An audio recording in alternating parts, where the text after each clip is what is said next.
facility po dito sa Pasay din po. 16 po silang nakasuhan na nahuli natin lahat. So yung mag-ama na operator po talaga ng Pogo ay nahuli po natin.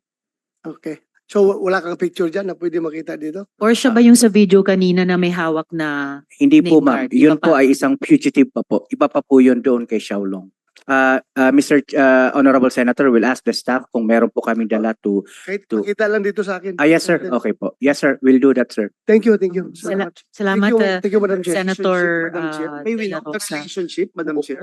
Yes, No, Senator that's what Joel. I asked. The relationship. relationship of this person to the Bamban or the Lucky South in Porac? Linked ba yung The Xiaolong? link, Xiaolong? Xiaolong is Nasa actually one Porac. of the owners, operators in Lucky South 99. Ganito po kasi, Your Honors, yung Lucky South 99, there were many locators within that particular compound ng Whirlwind Corporation.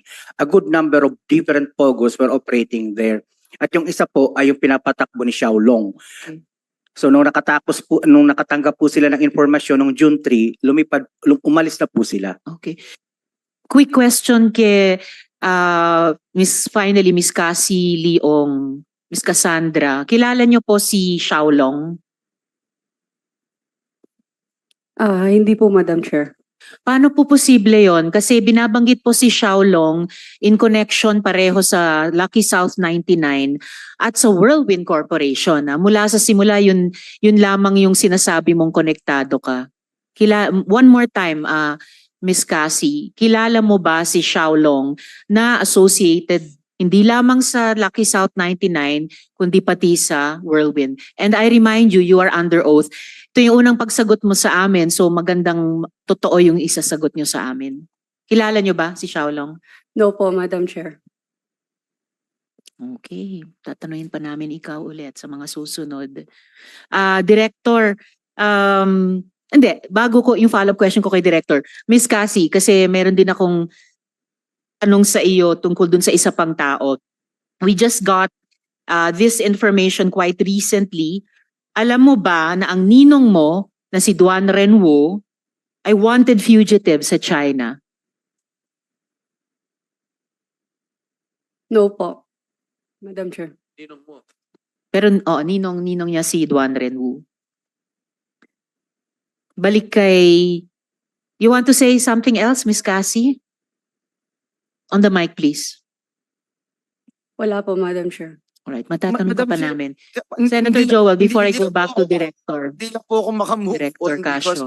hindi niya gaanong kilala and yung relationship niya kasi kay Duan Renwu, ninong mo lang siya, hindi ka ba niya empleyado o ka-partner?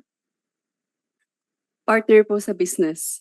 Partner sa business. Sa Whirlwind po. Sa Whirlwind. Opo. Okay. Mr. Chair. Sa hindi ka Whirlwind niya na empleyado? konektado si Xiaolong. Hindi ka empleyado ni Hindi, Duan si Renwu? Duan Renwu po.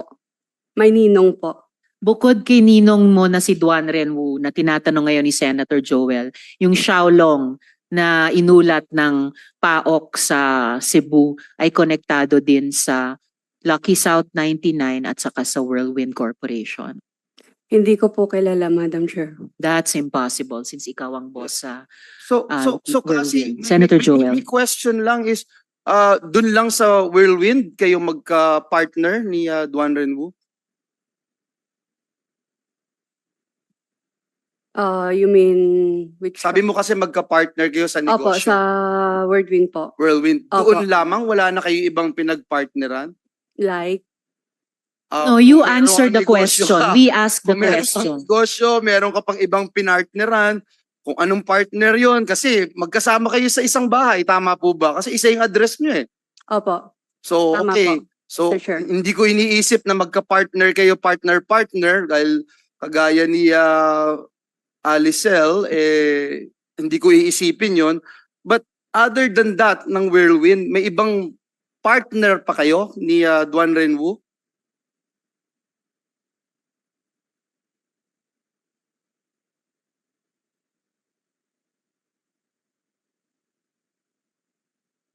Alam niyo, mahirap magsinungaling dito kasi marami kaming dokumento, marami kaming Meron ipapakita sa po. inyo. Yes, so meron. Opo. Ilang mga negosyo yung meron kayong partnership ni Duan Renwu? Mr. Chair, can I check it po? Sige Can I lang. double check Okay, po? sige, mamaya na lang, Cassie, no? And lagi kayong ano, no? I mean, close kayo ng ninong mo, Cassie? Close kayo? Tumitira kayo sa isang bahay, eh. Opo. Close kayo. Mm. Ano yung relationship mo kay ninong Duan Ren mo?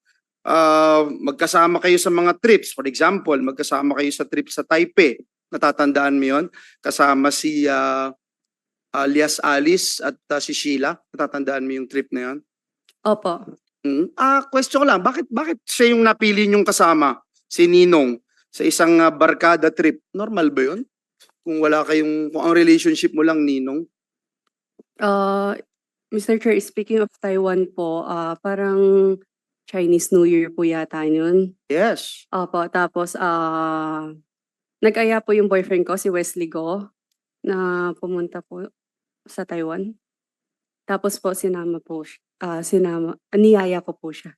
Kaya nga, ang tanong ko, hindi ba, normal ba yun na magyaya ka ng ninong mo, kasama mo yung boyfriend mo, na kiniklaim mong boyfriend? Normal sa'yo yun? Ninong, sama ka, third wheel ka namin ng boyfriend ko. Hindi lang naman po kami, Mr. Chair. Kaya nga, normal Opo. ba yun? So normal sa'yo yun? And Chinese New Year's, tayong mga Pilipino, I'm sorry, hindi ko alam kung you're a real Filipino, hindi ka magse-celebrate ng gaya ng Chinese New Year nang hindi ka super close sa isang tao. Is that correct? You mean sino po yung hindi ko po? Si Duan Renwu. I'm talking about Duan Renwu. Close ko po siya. So close kayo talaga. Opo. So again, hindi mo alam, sabi mo that international fugitive siya, hinahanap siya, wanted siya sa ibang bansa, pero tumitira ka sa the same house with him. Yes po, Mr. Chair.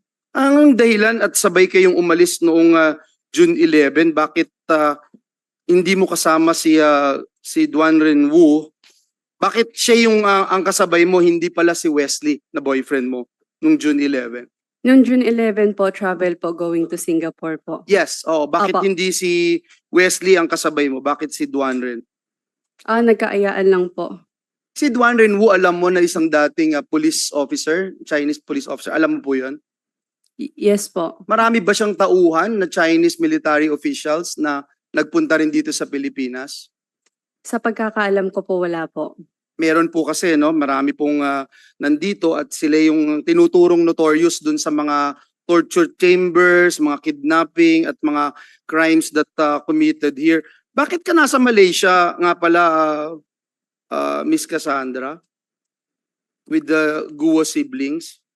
Kasi hindi ka sumabay sa kanila papunta doon, di ba? Tama po, Mr. Chair. Bali po si Wesley Go po, nag-message po siya sa akin na magta-travel po sila going to Malaysia. Sinabi niyang tatakas sila. No.